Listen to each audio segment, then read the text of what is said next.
बिस्मिल्लाहिर्रहमानिर्रहीम। तो दोस्तों आज मैं आपको बताऊंगा कि एक्सेल में स्टॉक इन्वेंट्री आप कैसे बना सकते हैं। उसके लिए आपको क्या काम करना होगा, आपको यहाँ पर आपके प्रोडक्ट्स के जितने भी आपकी लिस्ट होगी उनके आपको यहाँ पर जो है वो नेम यहाँ पर मेंशन करने हैं। तो एक हम यहाँ पर प्रोडक्ट का कॉलम बनाएंगे। नेक्स्ट जो हमारे पास जो हमारी प्रोडक्ट की जो प्राइस होगी उसको आपने यहाँ पर मेंशन करना है। तो यहाँ हमने एक कॉलम यूनिट प्राइस का लिखा। अब स्टार्टिंग में आपके पास जो है वो कोई ना कोई प्रोडक्ट आपने परचेस की होगी, तो उसकी कितनी क्वांटिटीज आपने परचेस की है वो क्वांटिटी आप लिखेंगे यहाँ पर। नेक्स्ट आपके पास आएगा यहाँ पर आपकी सोल्ड क्वांटिटी, कि आपने कितनी क्वांटिटी जो है वो सोल्ड कर दी है वो आपको लिखना है। इसके बाद आपकी इन्वेंट्री का अगर आपको यहाँ पर स्टेटस निकालना है तो वो भी आप यहाँ पर निकाल सकते हैं कि इन्वेंट्री का जो है वो स्टेटस कितना है। अब इसके बाद फिर आपको एक कॉलम यहाँ बनाना है, आपका जो इन्वेंट्री का जो सेल का स्टेटस है वो आपको यहाँ पर जो है वो लिखना है। अब हेडिंग में कुछ इस तरीके से स्टेटस करके ऐड कर रहा हूँ, तो आप अगर प्रैक्टिस के लिए अगर आपको इस तरीके से ऐड करना ऐड कर सकते हैं, अदरवाइज अगर आपको हेडिंग चेंज करने की कोई इशू नहीं है, बट ये कि कॉन्सेप्ट आपका यही रहेगा। अब उसके बाद नेक्स्ट आपके पास आपको ये भी चेक करना है कि आपके पास आपका स्टॉक जो है वो कितना रिमेनिंग रह गया है, यानी कि आपको ये भी चेक करना होता है साथ साथ कि आपने कितने स्टॉक्स को मजीद ऑर्डर करना है और कितने स्टॉक्स जो है वो आपके पास यहाँ पर रिमेनिंग में मौजूद है। तो यहाँ पर हम रिमेनिंग लिख लेते हैं। अब इसके बाद फिर आते हैं यहाँ पर आपके पास लास्ट हम जो है यहाँ पर अपने स्टॉक का जो है वो स्टेटस भी चेक करेंगे। तो अब यहाँ हम इसको कॉलम वाइज जो है अपनी हेडिंग्स को एडजस्ट करते हैं ताकि हमारा कॉलम जो है वो इस तरीके से सेट हो जाए। अब यहाँ हम क्या करते हैं, इनको सेलेक्ट करते हैं, इसको यहाँ पर कलराइज जो भी आपको करना है कर सकते हैं, और कितनी प्रोडक्ट्स पे काम कर रहे हैं वो आप डिसाइड कर लीजिएगा। तो मैं फिलहाल कुछ ही प्रोडक्ट्स को यहाँ पर ले लेता हूँ और इसको बॉर्डर दे देता हूँ ताकि हमारे पास जो हमारा टेबल है वो हाईलाइट हो जाए। सबसे पहले आपको यहाँ पर आपको एंट्री करनी है कि आपके पास कौन कौन सी प्रोडक्ट है। मैं यहाँ पर कंप्यूटर एक्सेसरीज की बात करता हूँ, तो मेरे प्रिंटर, माउस, इस तरह की चीज़ें जो हम यहाँ पर ऐड कर लेते हैं। और यहाँ पर हमने ऐड कर लेना है प्रिंटर, और फिर इसके बाद एलईडी, एलईडी के बाद हम यहाँ पर ऐड करते हैं कीबोर्ड, और इसके बाद फिर आप यहाँ पर ऐड कर लें रैम, और फिर आप यहाँ पर ऐड कर सकते हैं हार्ड डिस्क। तो जो जो आपके पास एसेसरीज होंगी, आपके पास आपकी प्रोडक्ट होंगी, आपने उन्हीं प्रोडक्ट्स को यहाँ पर मेंशन करना है। अब उनकी प्राइसेस कितनी है वो आपको यहाँ पर लिखनी है। मैंने यहाँ पर टाइप कर दी 1100 जो है वो इसकी प्राइस है माउस की। प्रिंटर हम यहाँ पर लिख लेते हैं 28,000 लिख लेते हैं, और एलईडी की बात करते हैं यहाँ पर, तो इसको हम यहाँ पर 15,000 लिख लेते हैं। कीबोर्ड आ रहा है यहाँ पर, तो कीबोर्ड हम यहाँ पर लिखते हैं 2500।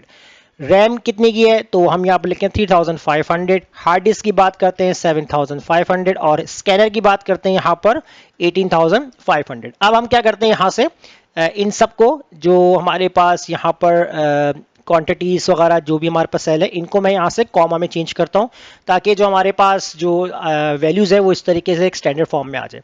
परचेज क्वांटिटी आपने स्टार्टिंग में कुछ ना कुछ क्वांटिटीज परचेज की होंगी, जैसे मैंने यहाँ लिखा 60, 80 और 45, और इसको हम लिख देते हैं यहाँ पर 50, 90, और इसके बाद यहाँ हम लिख लेते हैं 40, इसको 40 कर देते हैं, और लास्ट वन हम यहाँ पर जो है वो इसको 20 कर देते हैं। अब आपको यहाँ पर एंट्री करनी है कि आपके पास कितने आइटम्स जो है वो कौन कौन से कितने आप जो है वो सेल कर रहे हैं। तो सेल करने के लिए आपको यहाँ पर, जैसे कि मैंने यहाँ पर एंट्री कर दी है 30, कि 30 जो है आपने माउस जो है वो सेल कर दिए। उसके बाद प्रिंटर की बात करते हैं तो यहाँ पर आपने 25 लिख दिया, और एलईडी की बात करते हैं तो 45 आपके पास पहले से जो है मौजूद है क्वान्टिटीज। तो कितने आपके पास जो है वो सोल्ड हो चुके हैं, तो यहाँ आप टाइप कर ले 25, और कीबोर्ड 50 है आपके पास, आपने लिखा 10, और रैम आपके पास 90 है, आपने कर दिया 65। हार्ड डिस्क आपके पास 40 है तो इधर आपने कर दिया 22, और लास्ट वन जो आपके पास स्कैनर 20 है, इसमें आपने कर दिया इसको 5। तो ये भी फिलहाल मैंने अपने पास से जो है ये लिखा है सब कुछ। अब इसके बाद आपके पास यहाँ हम बात करते हैं कि जो आपका इन्वेंट्री स्टेटस है वो आपको यहाँ पर क्या बता रहा है। तो उसके लिए आपको, अच्छा, यहाँ पर आपको इन्वेंट्री स्टेटस के लिए जो है आपको क्या काम करना है, तो इधर हम फॉर्मूला लगाते हैं इक्वल, और प्रोडक्ट का फार्मूला जो है वो हम यहाँ पर यूज़ करेंगे। प्रोडक्ट आपका जो होता है वो मल्टीप्लिकेशंस के लिए तौर पे हम जो है इसको यूज़ करते हैं। नंबर 1 वैल्यू के अंदर आपको जो आपकी यूनिट प्राइस है इसको आपने सेलेक्ट करना है। उसके बाद आपने यहाँ पर कॉमा लगाना है। नंबर 2 के अंदर आपसे पूछेगा तो आपने यहाँ पर जो है वो अपनी परचेज क्वांटिटी वाला सेल सेलेक्ट करना है, ब्रैकेट क्लोज करके आप कर देंगे एंटर। अब देखिए ये जो इन्वेंट्री स्टेटस में जो आपको बता रहा है आपकी प्राइस, ये आपकी इनिशियल प्राइस है कि 1100 रुपये माउस के प्राइस थे, आपने 60 क्वांटिटी के अंदर उसे परचेज किया, तो उन 60 क्वांटिटी की जो प्राइस है वो यहाँ आपको कैलकुलेट करके दिखा रहा है कि 66,000 की जो है वो आपने स्टार्टिंग इन्वेस्टमेंट करके ये तमाम प्रोडक्ट्स जो है आपने परचेज किए। अब इस फॉर्मूले को ड्रैग करते हैं तो देखें हर प्रोडक्ट के हिसाब से जो है उसकी इन्वेंट्री स्टेटस हमें यहाँ पर बता देगा। अब इसको भी आप चाहे तो कॉमा में चेंज कर सकते हैं। अब बात करेंगे यहाँ पर आपका सेल स्टेटस के, सेल स्टेटस में देखेंगे आपने कितना प्रॉफिट किया, यानी कि आपने कितनी जो है वो क्वांटिटीज प्रोडक्ट जो है आपने सेल किए। उसके लिए भी आप यहाँ पर प्रोडक्ट का फॉर्मूला यूज करेंगे। नंबर 1 वैल्यू के अंदर आपको यूनिट वाले सेल को सिलेक्ट करना है जिसमें आपकी यूनिट प्राइस है, कॉमा लगाएंगे।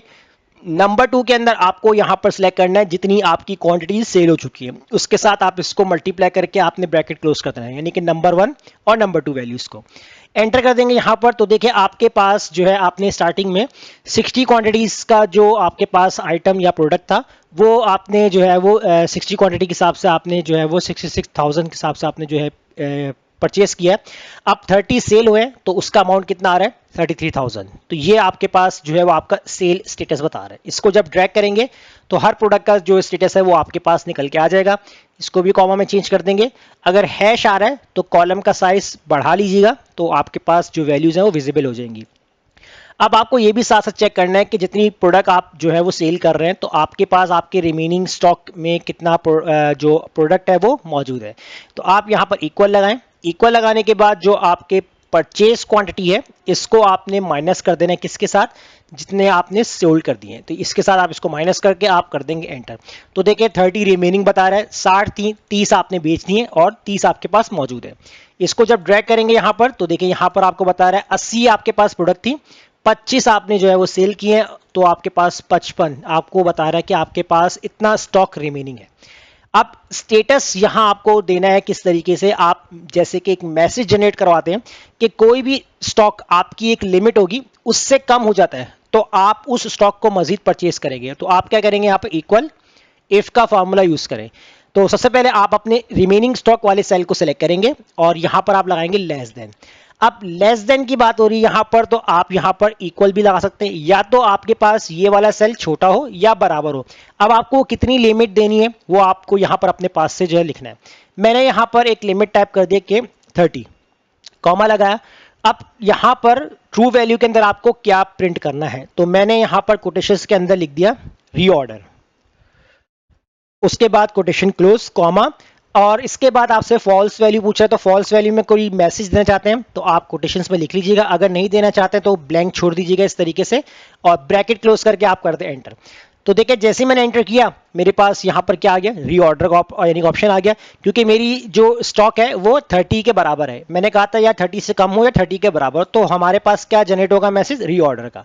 इसको जब ड्रैग करेंगे तो देखिए जहां जहां आपके पास 30 से कम स्टॉक रह गया है वहां वहां आपको मैसेज जनरेट हो चुका है कि आपने इस स्टॉक को मजीद परचेज करना है। तो ये एक इन्वेंट्री है जिसमें आप अपने एक बिजनेस को बहुत अच्छा फ्लो कर सकते हैं, उसका पूरा आप एक रिकॉर्ड मेंटेन कर सकते हैं जैसा मैंने आपको आज की क्लास से बताया। तो फिलहाल इस क्लास की प्रैक्टिस कीजिए, मुझे इजाजत दीजिए, अल्लाह हाफिज।